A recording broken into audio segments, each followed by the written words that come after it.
مہاتما بدھ کو چند احباب ملے، کچھ دوست ملے، ان کے کچھ لوگ ملے، کچھ فالوورز ملے. انہوں نے کہا جی ہم آپ کے اعزاز میں ایک تقریب رکھنا چاہتے ہیں کہ آپ وہاں پر تشریف لائیں اور لوگوں کو اس بات سے آگاہ کریں کہ بدھ مت کو کیسے پروان چڑھایا جا سکتا ہے.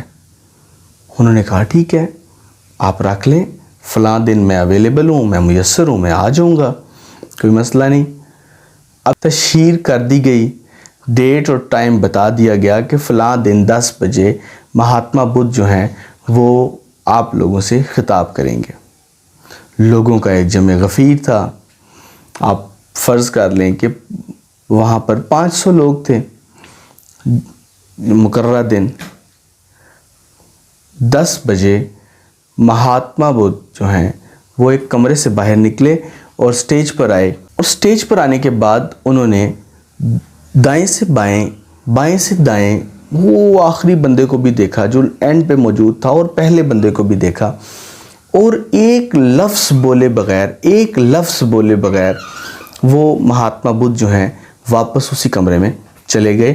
اور اس کے بعد ان کا سیکریٹری جو ہے وہ آیا اور مائک کو سنبھالا اور کہنے لگا کہ حضرات آپ سب کے بارے میں یہ حکم ہے کہ آپ سب چلے جائیں، اور یہ خطاب، یہ لیکچر جو مہاتما بدھ نے کرنا تھا وہ کل ہوگا ٹھیک 10 بجے. لوگوں کو بڑا عجیب لگا. وہ چلے گئے کہ مطلب اتنی دور سے، ایک ہفتہ پہلے اناؤنسمنٹ کی گئی، ہم اتنی دور سے سفر کر کے آئے تو یہاں پر یہ کیا بات ہوئی. خیر وہ چلے گئے. دوسرا دن آیا، اسی جگہ پر دوبارہ مجمع لگا، اور آج 500 کے بجائے صرف 2 یا 250 لوگ موجود تھے. مہاتما بدھ واپس آئے، اسی روم سے نکلے، سٹیج پر آئے، مائک پر آئے، اور دوبارہ اسی طرح انہوں نے اس مجمع کو دیکھا، اور مجمع کو دیکھنے کے بعد واپس روم میں چلے گئے. لوگوں میں چہم گوئیاں شروع ہو گئیں کہ یہ کیا معاملہ ہے.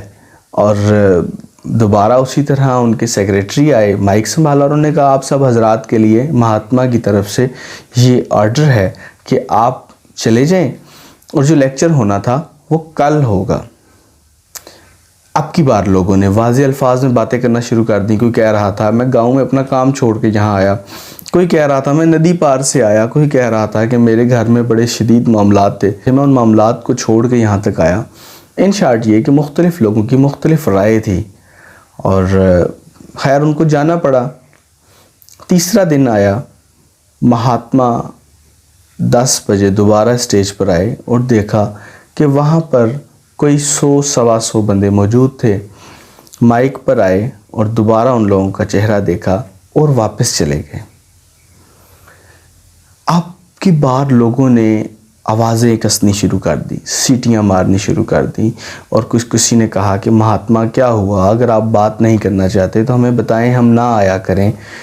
کوئی کچھ کہہ رہا تھا، کوئی کچھ، کیونکہ یہ ہمارے انڈو پاک کا کلچر ہے، ہمارے اندر یہ بات بھی ہے. تو مہاتما ایک لفظ بولے بغیر بھی دوبارہ اپنے کمرے میں چلے گئے. اور اسی طرح وہ سیکریٹری دوبارہ آیا اور مائک پکڑ کے کہنے لگا کہ جی آپ سب چلے جائیں تو یہ لیکچر کل ہوگا، یعنی کہ چوتھے دن. اب چوتھا دن آیا، اور جہاں پہلے دن 500 لوگ تھے، صرف 11 لوگ موجود تھے اس جگہ پر. مہاتما آئے، مائک پکڑا، ان لوگوں کو دیکھا اور گفتگو کرنی شروع کر دی. اب ساری گفتگو انہوں نے کی، ان کا ایک ایک لفظ ان 11 لوگوں کے دماغ تک پہنچ رہا تھا، ان کے دل تک پہنچ رہا تھا، اور وہ لکھتے جا رہے تھے. جب لیکچر کمپلیٹ ہوا تو مہاتما کے سامنے ایک شخص جو ان 11 لوگوں میں موجود تھا وہ کھڑا ہو گیا، اور اس نے کہا کہ مہاتما میں آپ سے ایک بات پوچھنا چاہتا ہوں. انہوں نے کہا جی پوچھو. وہ کہنے لگا کہ حضور جب پہلے دن 500 لوگوں کا مجمع تھا، 500 لوگ جہاں موجود تھے، آپ نے ایک لفظ بھی نہیں کہا. دوسرے دن جب یہاں پر 200, 250, 250 لوگ موجود تھے, آپ نے تب بھی کچھ نہیں کہا. تیسرے دن آج سے زیادہ لوگ موجود تھے, 100, 125 تھے, آپ نے تب بھی کچھ نہیں کہا. اور آج محض 11 لوگوں کے لیے آپ نے اتنا لمبا لیکچر دے دیا, اتنی قیمتی باتیں بتا دیں, اتنی امپورٹنٹ چیزیں بتا دیں. تو مہاتما کہنے لگے کہ میں صرف آپ لوگوں کا صبر, پیشنس چیک کر رہا تھا. میں دیکھ رہا تھا کہ آپ لوگ کتنی دیر تک صبر کا مظاہرہ کر سکتے ہو. چونکہ ایک بڑا جو جلوس یا جمع غفیر لوگوں کا, ایک بہت بڑا ہجوم لوگوں کا, اس کے سامنے میں یہ لیکچر دے تو دیتا, لیکن اس میں بھی آپ 11 نے ہی اس باتوں پر عمل کرنا تھا.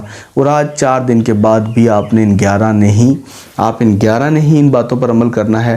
تو میں کیوں اپنی انرجی ایسے لوگوں پر ویسٹ کرتا جو میرے لیے اتنا صبر نہیں کر پائے. اس بات سے ہم لوگوں کے لیے بھی ایک سبق ہے کہ ہم کیوں اپنے معاملات کو ان لوگوں کے لیے ڈسٹرب کرتے ہیں جو ہمارے لیے تھوڑا سا صبر نہیں کر پاتے, جن کو ہماری فکر نہیں ہوتی. اگر ہم میں سے کوئی بھی شخص کامیابی کا زینہ عبور کرنا چاہتا ہے تو اس کے لیے سب سے پہلا سبق, کامیابی کا سب سے پہلا سبق صبر کرنا سیکھیں.